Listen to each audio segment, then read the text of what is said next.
So Joseph is a great witness to us in a way that the other members of the Holy Family are not, so to speak. Joseph is an example in that there's nothing flashy that we have recorded in Joseph's life.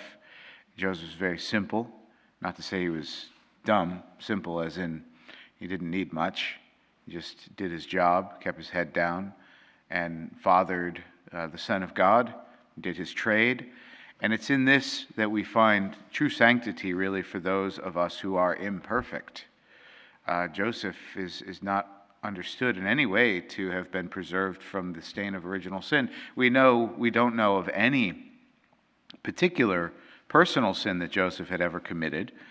We know that Joseph was a righteous man. He was going to do the hard thing. He was threading the needle in a difficult way, trying to resolve the issue with Mary, trying to remain righteous himself while not embarrassing her, perhaps even endangering her life, being found pregnant outside of wedlock, without any indication of a violent assault against her, would have opened her up to the death sentence, being stoned. Could you imagine the Blessed Mother being stoned?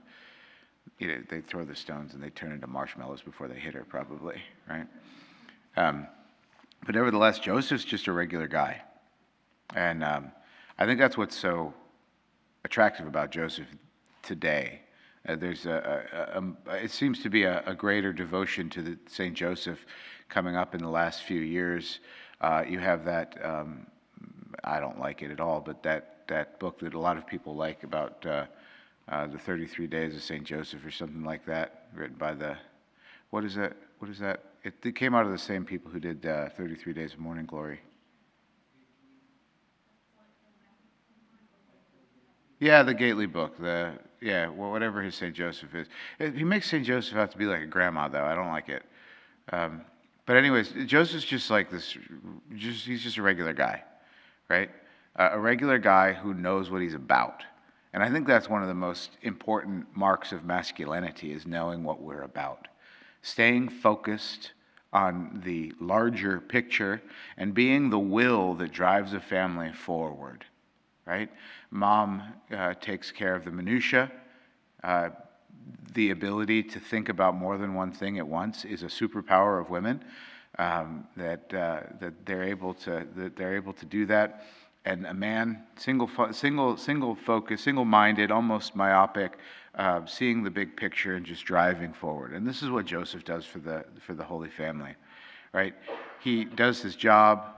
He wakes up in the morning. He has his cup of coffee. He goes to work. He brings Jesus with him, teaches Jesus a trade, and not just a trade, but teaches him the virtues of discipline, hard work, attention to detail, all of the things that Jesus will use in his teaching as he goes around through Galilee, telling parables, undoubtedly learning those stories either from St. Joseph or getting the analogies from his work with his father. Everything that Joseph is doing is preparing Jesus for what he's about to do. And then Joseph leaves. He dies. He leaves the picture.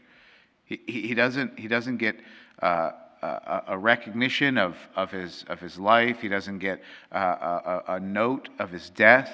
He's just not there anymore. Obviously he dies. He doesn't leave, right? But that's just another indicator of the simplicity and humility that makes this man such a great saint.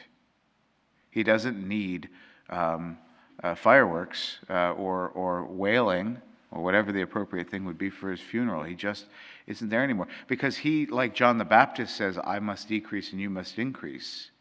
For Joseph to have been in the picture, because he was really Jesus' dad, when Jesus speaks of his father, people would be confused. Right? There's a reason that Joseph isn't around after Jesus doesn't really.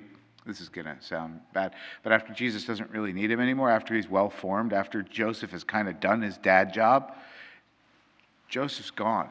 God takes him to himself. He's like, I can't have you on the stage anymore, because my son's going to start walking around and he's going to start talking about his father. And I want everybody to make sure that they know that that's me, not you. right? And so this humility of stepping aside when it's not his time to be seen. And so Joseph just has all of these simple qualities, none of them flashy, and yet he's one of the greatest saints in the church. He's got several feast days, one of which is a solemnity in Lent. Like, not many people get a solemnity in Lent, right? Mary and Joseph are it, you know. And Mary, you know, we see all this stuff with Mary. She's got dialogue in the Gospels. She lives with John. Afterwards, she's by the cross of Jesus. She meets Jesus on the road and gives him encouraging words to, hey, son, get back up and carry that cross up the hill. Get it done, right? Where's Joseph? Joseph isn't there for that. Right? Joseph did all of his work in the unseen. Right? And he did all of the work within the family. Right? This is the context of Joseph's sanctity. And what's remarkable about that is that every single one of us has that avenue for sanctity.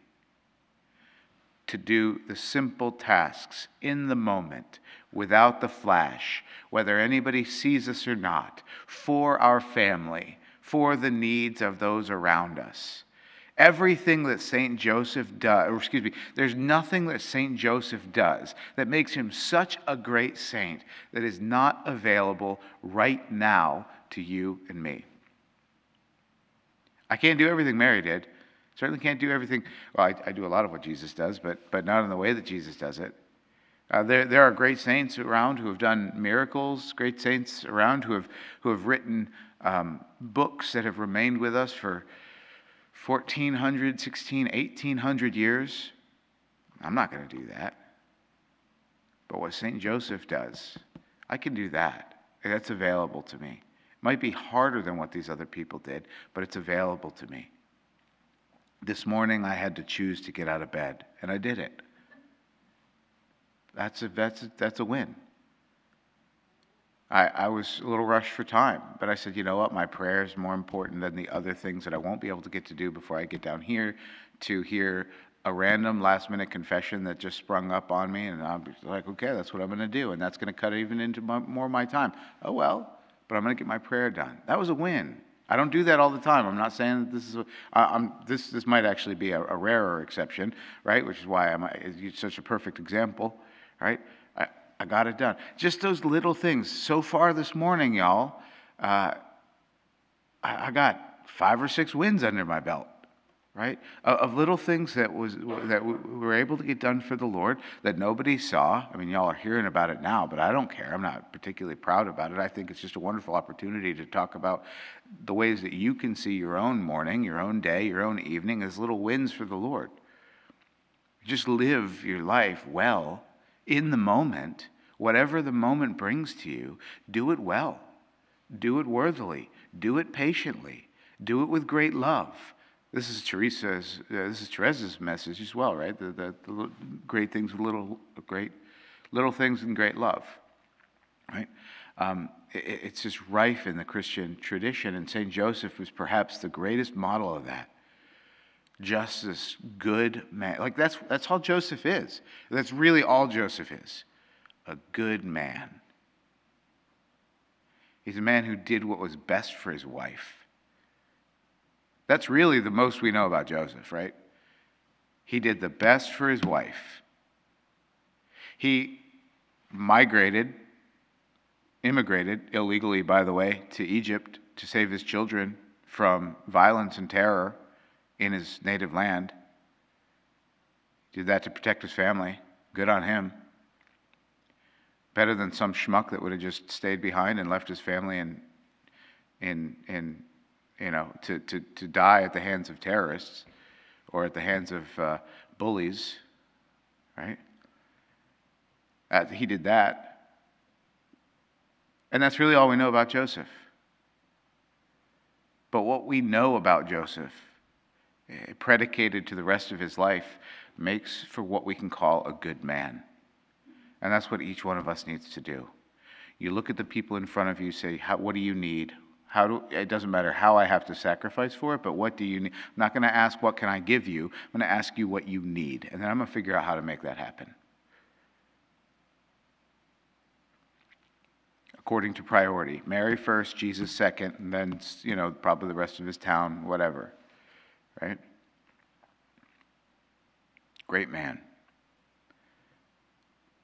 But when you go to talk about him, there's really not much to say, which is why Gately's book is kind of like mostly empty pages. Makes up a bunch of stuff because there's really not much to say about Joseph besides this. He's a really good man.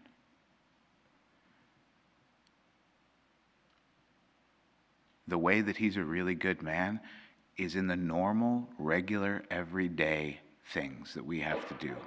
Loving our family, worshiping our God, taking care of our community, doing heroic things in the moment when the moment requires, but then not doing heroic things when heroic things aren't required, and being okay with the normal mundane. Joseph was okay with the day in, day out, go outside, hammer a piece of wood, plane it down, saw it up, put it together, build a table, whatever. He was okay with that. This is what we can emulate. There aren't many other saints in the history of the church that are just so accessible to be able to see ourselves in a saint.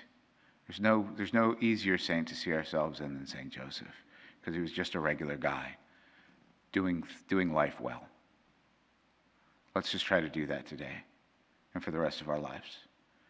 Do whatever is present to us today, right in this moment. Do it well and move on to the next thing and do it well.